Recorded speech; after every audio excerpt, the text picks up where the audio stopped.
Okay, we're gonna try to continue here. So you can see the container here showing the walnuts already ready to go. Filled up the container there. So this is a 48 ounce container for the blender. I'm just gonna put the walnut in there and then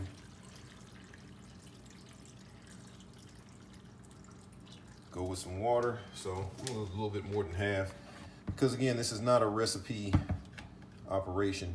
What I'm trying to do is just add enough, put the top on it, add enough water to where when I put it on this blender, I want it to break the meat down, and then it doesn't matter because at the end, I'm gonna have to use this cheesecloth to make walnut milk anyway. So I'm gonna drain all of this water as much as possible out of this container even after it's been blended for however long I want to leave it on. It's not even going to matter. You're not going to turn this into like soup. The meat is still going to be there, so it's not going to fit through this cheesecloth. So whatever's left is going to be the meat, quote unquote, of your chili.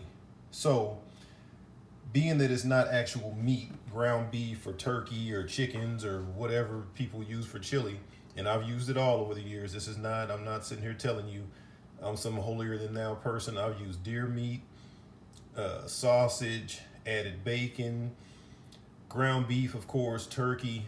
I mean, I've done quite a few different types of chilies over the years, you know, growing up that way and eating as a grown man, try to perfect my chili recipes. So this is the love of chili over many years, but now with a new way that I can bear witness to it, and I've served it to plenty of people that can bear witness to it. You could eat this chili every day, all day long, and lose weight. Like, it's just, I mean, it's alkaline. And so I've done that before. We had so many pots when I was testing my recipes and coming up with it over time.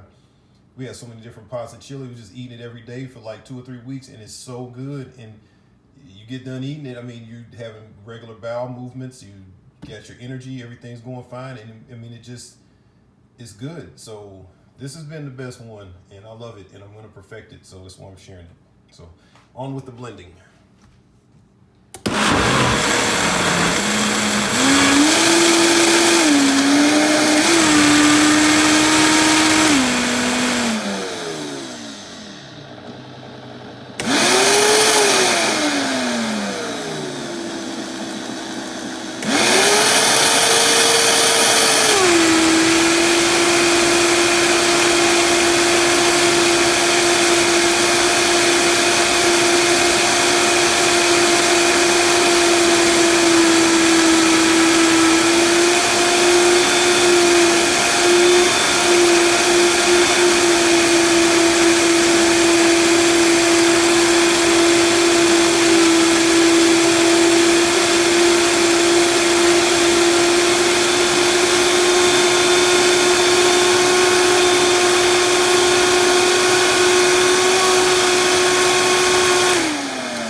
All right,